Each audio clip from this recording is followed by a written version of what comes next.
Hi y'all, welcome back to my channel. For those of you who are new, hi, I'm Melody, and on this channel I like to discuss fragrances. Today I will be going over my worst blind buys. So if that's something you're interested in, please keep watching. So when I was going over fragrances that I've decluttered and fragrances that I've kept, I was taking inventory and figuring out which ones that I tested first and which ones were blind buys. And I found that about 50% of all of the fragrances that I've purchased have been blind buys for whatever reason, whether it's a more affordable fragrance that I could only find on FragranceNet, or didn't make sense to try and get a sample that cost a third of what the bottle costs, and things like that. And then sometimes it was just such a great deal and I didn't have time to try and test it first. But then when I was really looking over it and determining how many of those fragrances that I have been kept and how many have I gotten rid of, I've found only about a third of the blind buys that I've made have been fragrances that I've kept. And part of that is discouraging, and it's made me consider how I purchase fragrances and what I want to do moving forward. I don't want a huge collection. I don't even necessarily want to collect fragrances as much as wear fragrances that I really love, and so I want to use them. I want something that's curated to fragrances that I really enjoy. And so, in doing so, I feel like I need to do a better and more thoughtful job of how I purchase fragrances. I mentioned in my last video that I don't intend or want to really, if I can help it, have to sell fragrances on Mercari or what have you. I'd rather, if I don't care for a fragrance, try and gift it to somebody. So I really have to be thoughtful in how I choose the fragrances because I can't be spending over $100 on a fragrance that I haven't even smelled yet just to find that I am just going to give it away. Because while gifting things is lovely and nice, it's also a little bit of throwing money away. Now, that being said, there are also fragrances that I have smelled multiple times and my nose has changed and I don't care for the fragrance anymore. That is different than the blind buying. So, the blind buying is something that I feel like I need to rein in and be more patient. There's always an opportunity to find a sample somehow, and otherwise, it might just be a fragrance that I don't need to try, certainly if I can help it.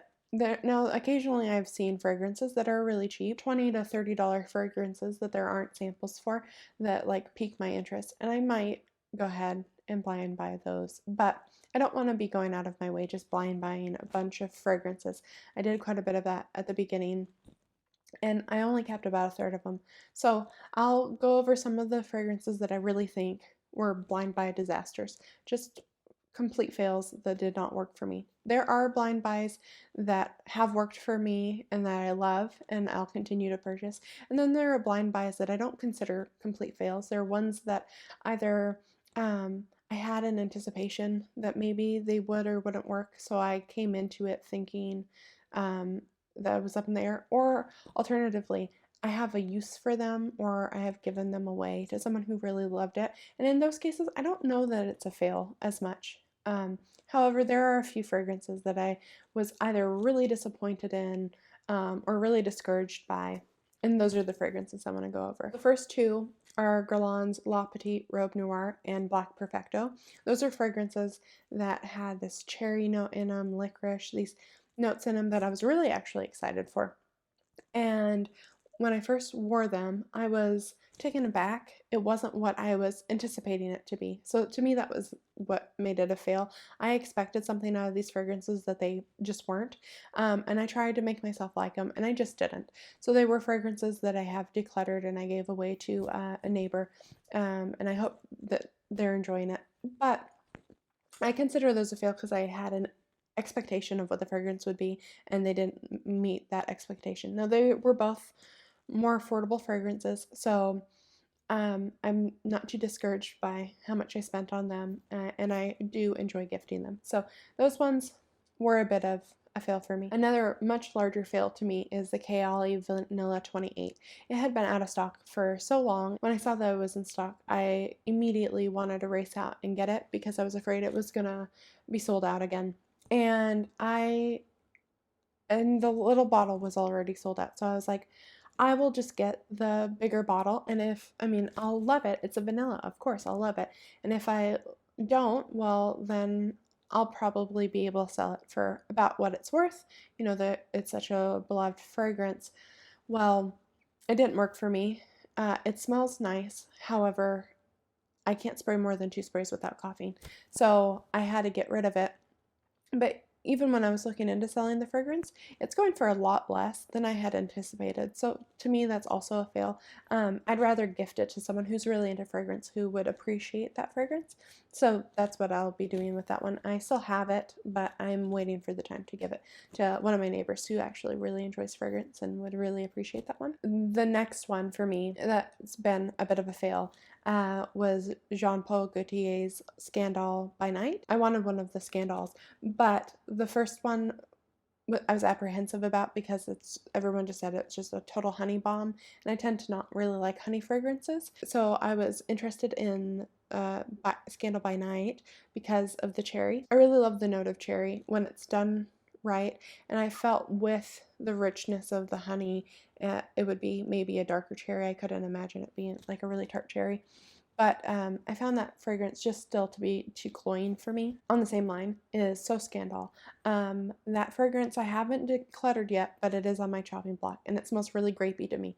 I don't know what it is about those bottles, but I just wanted one of them in my collection, and that is another thing. I want a curated collection that I love, and so it's not about the bottle, it's really about the juice inside.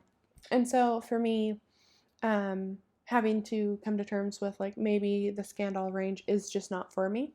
That feels like a bit of a fail that I've blind bought 2 of those, and both of them seem like fragrances that aren't working out.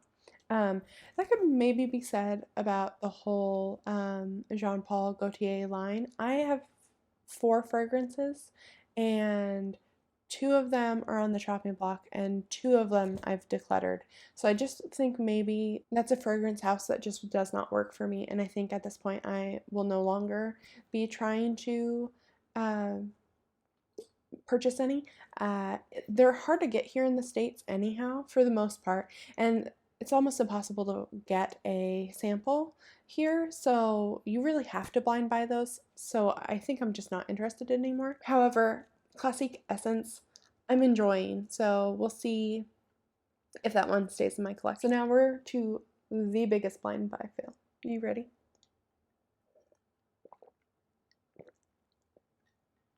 Pause for dramatic effect. This fragrance I won't be decluttering, and I have to sit there and stare at it knowing how much I spent on this fragrance and just how much I cannot stand it. This fragrance is the Mickey Mouse by House of Sillage. I got this on sale.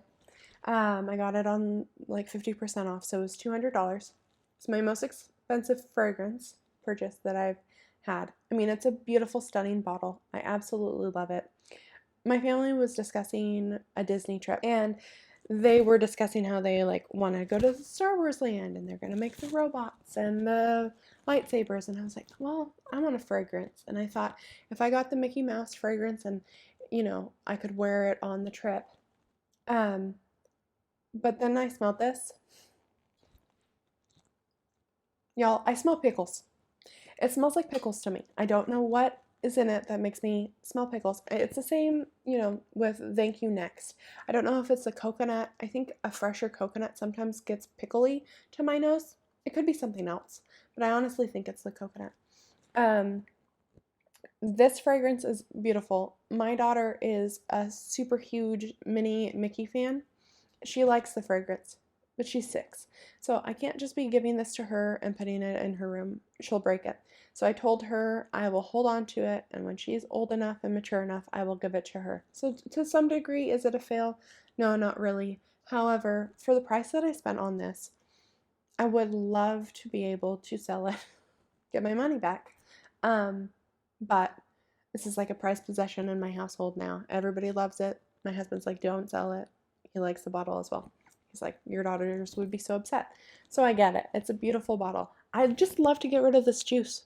Like, I don't know how, to just sell the juice. I had considered actually selling decants, but it seems rather hard. Like, I don't know how people are getting by doing that. I think you're not allowed to do it on eBay. You're not supposed to do it on Mercari, what have you.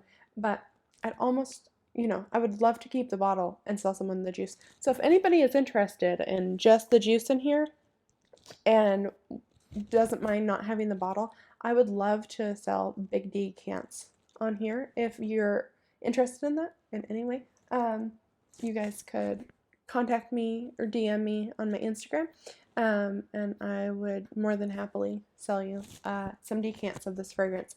But it's just not for me. A lot of people love the fragrance.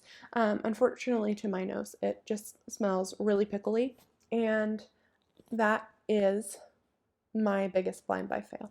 And so from this point on, I will not be blind buying anything if I can help it. I might wind up changing my mind at some point. But on a happier note, I will list some of my best blind buy successes. So I blind bought a whiff of waffle cone. I love that fragrance. My husband also loves that fragrance. I blind bought Italica. I bought the small bottle. It's $100, but in order for me to get a sample of Italica, it was going to be like $15-20, and I was like, $20 for this tiny sample, or I spend $100 on the bottle, and if I don't like it, I could sell it. So, I mean, that was before I've considered not selling it. But that was a risky blind buy, but I love almond fragrances, and I really love that one. Another blind buy, and this just has to be a blind buy, the Reevaluating fragrances. And the stakes are really low. It's like a $10 fragrance, but the Fleur de Femme is amazing.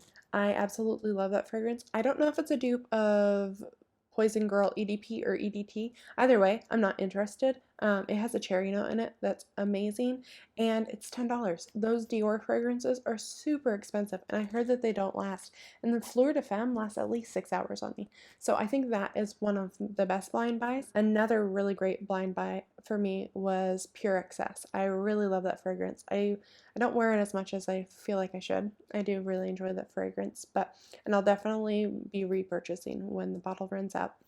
But those are just some of the fragrances that I think were great blind buys, but more often than not, I'm finding that I have a lot of blind buy fails. So I hope you've enjoyed this video. I would love to know what you recommend when you're looking to sample a fragrance. If you have any suggestions on where I could find samples or what I should do, I would really appreciate that feedback.